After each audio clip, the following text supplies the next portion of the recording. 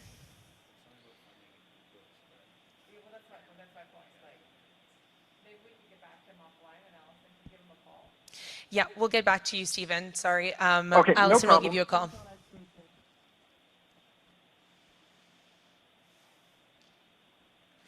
Thank you. Operator, We'll let's go- go to the next question. Certainly. The next question is from Dylan Robertson from the Winnipeg Free Press. Please go ahead. Hi, Ministers. You announced on August 10th that there would be a special interlocutor on Indian residential schools. It's been 9 months since then, so can you please explain what's taking so long, and can you confirm that the position will be named by the 12-month mark in August? Thank you for the question, Devin. And it's a good question. Sometimes things take time. As I said in my remarks, both the mandate and the potential candidates have been the subject of active back and forth between between me and my office, and Indigenous leadership, including communities, as well as the national organizations.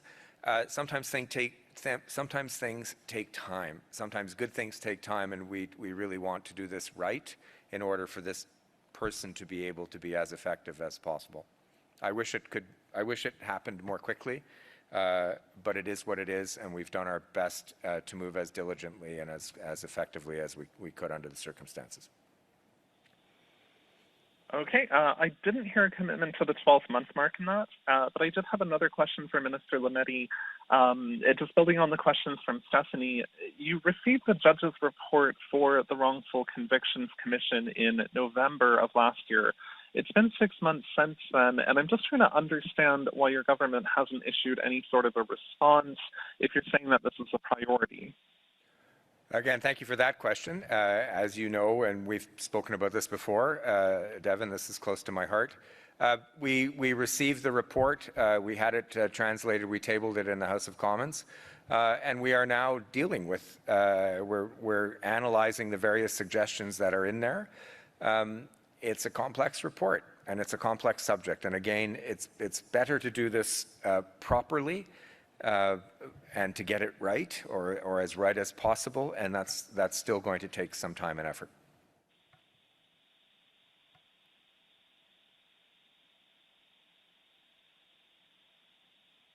Thank you. We'll go to the next question. It's from Zali Lee from City News. Please go ahead.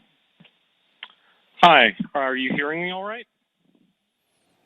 Yes, but speak slowly, all right, please. this is for Minister either Miller or Hajdu. It's not particularly important. I get that there's some updates on things previously announced in Budget 2022 and 2021, but what precisely is new today? Why was this news conference called?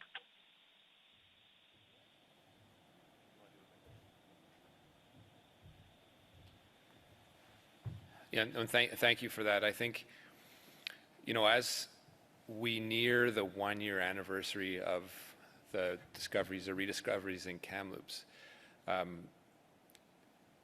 we've been acting and reacting in a way that we are striving to do that we haven't done in the past, which is to take a comprehensive approach as to how we support communities in getting to the truth. Over at least 2 successive inflection points, including Budget 2022 and just immediately prior to last election, we made announcements that have now totaled well over $500 million to support the implementation of calls to action 72 through 76. This is an opportunity to give Canadians and maybe even people who are learning about this the first time a full sense of what's going on around this country. As I mentioned in my remarks in particular, this is an issue that is intimately linked with the colonization of the Americas. It's not limited to Canada, but it's one where we have to focus on our work that we need to do in Canada to help and support Indigenous peoples in their quest to find answers about their loved ones. This comprehensive approach will allow us to work with communities and make sure we do perhaps the one thing that they've asked us not to do, which is reproduce the model. That is to say, how do we ensure that going forward, this type of system doesn't reproduce itself as it has in the child and family services, removal of children away from their communities and culture.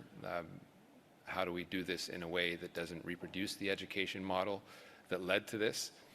So it's about being comprehensive in our approach, investing and focusing our efforts in what communities are telling us to do, and doing it in a way that the Canadian government doesn't usually do things, which is not necessarily the one that has all the answers or all the control of the situation. So you asked if anything's new in this. We're talking about approach, we're talking about scope and depth of multi-department actions, including on behalf of the Minister of Justice, my colleague at Indigenous Services Canada, Patty Hajdu, and about 5 or 6 other ministers that are all working to do something that we haven't done before, which is establish trust, accountability, and move to a place where we don't necessarily know the answer, but we know we need to follow in communities that are going through a pretty devastating time. I don't know if Patty wants to complete my thought, but this is an opportunity, this is really an opportunity to give a quick, imperfect snapshot of what's going on in the country in terms of the continued search for truth at residential schools. Maybe I can just, I will add on just a few words, because I think Minister Miller has been really comprehensive. It is about a snapshot of what's happened so far. But listen, I think the process of truth is not a one-time announcement. It's not a specific day. It's not a specific investment. The process of coming to a realization for many Canadians last summer that Indigenous children not only were apprehended from homes and placed in residential schools, sometimes hundreds of miles away, and often died in these schools or faced in situations that many of us can't imagine. That was new information for many Canadians. Some of us, through our studies or our relationships, have known about the impact of residential schools as part of colonization for a while, but for some Canadians, this was brand new. And so part of our journey as a government, as a country, as nations, is telling each other the truth as we uncover it, mourning and grieving together, and working together to make sure that we have all the supports necessary to reconcile ourselves as a country with these truths, as difficult as they are. Okay, so I get the newness of the scope and the approach and the seriousness with which the federal government is approaching this issue, but do you get that these continued federal announcements for previously announced funding with no significant updates on what's approaching the one-year anniversary of Tecumseh, to a cynic, this may appear to be the federal government attempting to get some favorable press ahead of a major milestone?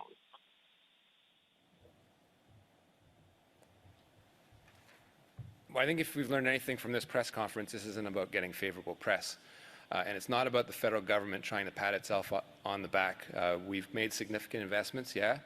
We've made them in now essentially two budgetary cycles. But this is a process of reckoning and giving Canadians a snapshot of what we need to do as a country to be better and move forward in a way that we haven't done as the past. So if anyone thought that we were going to stand here today and look for good press, you've totally missed the point. And if that's on me, it's on me. But the point is this: we're working as a government, we're working as the federal government in the imperfect way that we work, to work with Indigenous communities, a number of which are reeling, to get money, support, and funding out into communities for them to help lift up the truth, frankly, because that's a truth that we as a government have denied those communities, and we've been complicit in it. So the point here isn't to stand here and give one shelf or tranche of funding, walk away, pat ourselves on the back, and hope we get a front-page newspaper story out of it. That is not at all what it is. And if it was the intention, we wouldn't have done it in the first place. The point is about showing Canadians that we're trying to put our best foot forward about a very painful part of our history that people like me have tried to deny for centuries. So to answer your question, this is a snapshot. It's an imperfect snapshot. We've told communities we'll be there with them. We're going to be with them to the bitter end to get to the bottom of a very, very painful truth that we've written report about, and we still don't have the full snapshot or picture of. And behind that is an individual who may get some sense of closure by getting a piece of information about a lost one that's been denied to them. So we've got a comprehensive set of strategies within our government to put our best foot forward and to get information out to the Truth and Reconciliation Commission and Institute in Winnipeg, give them the capacity to get up and running so that people like me aren't making the decision as to who, what, when, and how people get information about their lost ones. And that's going to take some time, and it's going to take money. And if anyone that wants to be in power in my place thinks any differently, they're welcome to try. But reconciliation isn't free. It's going to take investment, and anyone that wants to be in power in the place of the Prime Minister needs to invest at least as much and be relentless in their investments towards Indigenous communities, because as a country, that's the only way we can move forward.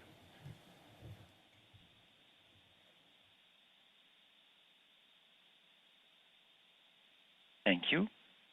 We'll now take the next question from the French portion. The next question is from Laurence Martin from Radio-Canada. Please go ahead. Oui, bonjour. Ma question est pour le ministre Miller. Je m'entends en écho. Je voulais voir avec vous, bon, parce que là, on va avoir une visite royale demain. Attendez, je vais essayer d'enlever l'écho. Oui, donc demain, on va avoir... non, on l'entend encore dans votre système, je suis désolée. C'est très déconcentrant. Donc, demain, le prince Charles et sa femme vont arriver au Canada pour une visite de 3 jours. Je me demandais comment est-ce que la famille royale pourrait-elle aider peut-être concrètement dans ce processus de réconciliation au Canada, peut-être, je ne sais pas, en partageant des documents comme ceux de l'Église anglicane.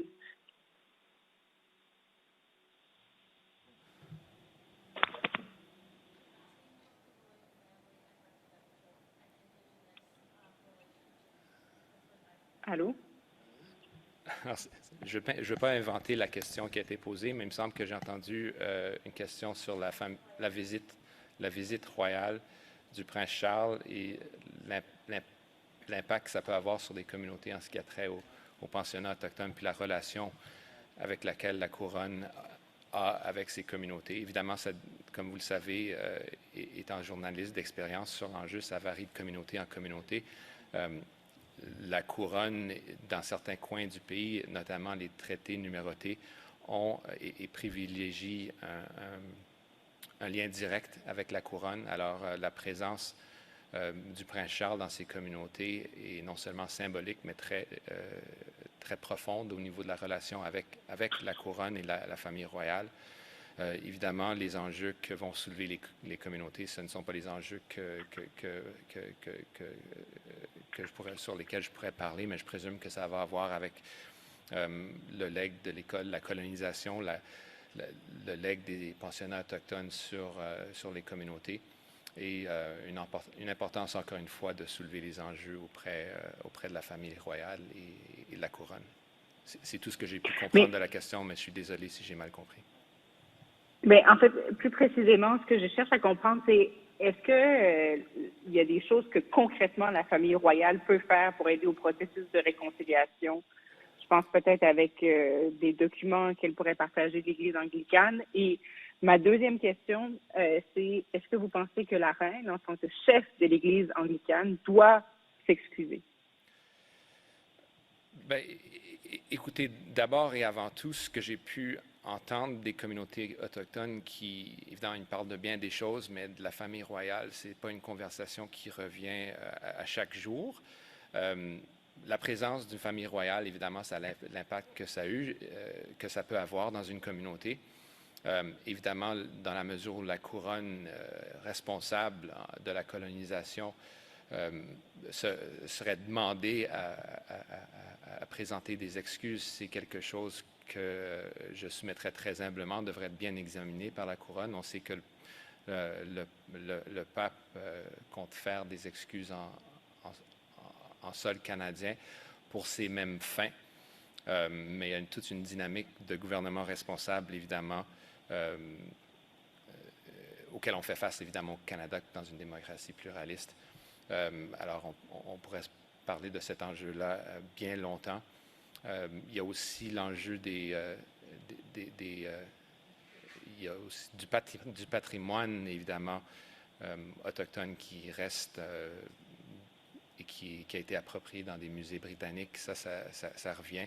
Évidemment, il y a une délégation y a une délégation présentement Pieds Noirs qui se dirige à Londres, en Grande-Bretagne, pour récupérer des artefacts spirituels du musée Royal Albert. Donc, il y a tout cet enjeu du déni de culture et de l'appropriation culturelle qui s'est fait au niveau des artefacts. Mais en ce qui a trait aux excuses qui proviendraient de la reine, ce n'est pas quelque chose que j'ai entendu très récemment. Merci.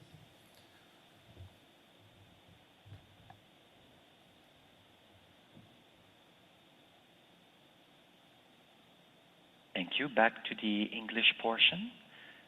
The next question is from Lindsay Campbell from iPolitics. Please go ahead.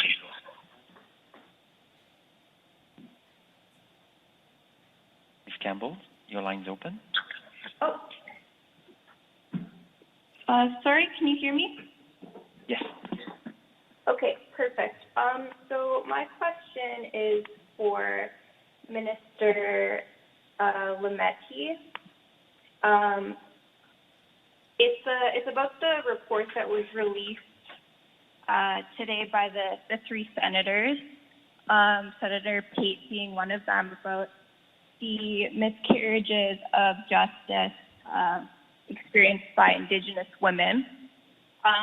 One of the report's recommendations is to issue an independent review and exoneration of these women and their cases referenced in the report. And I just wondered if there was any intention of fulfilling that recommendation.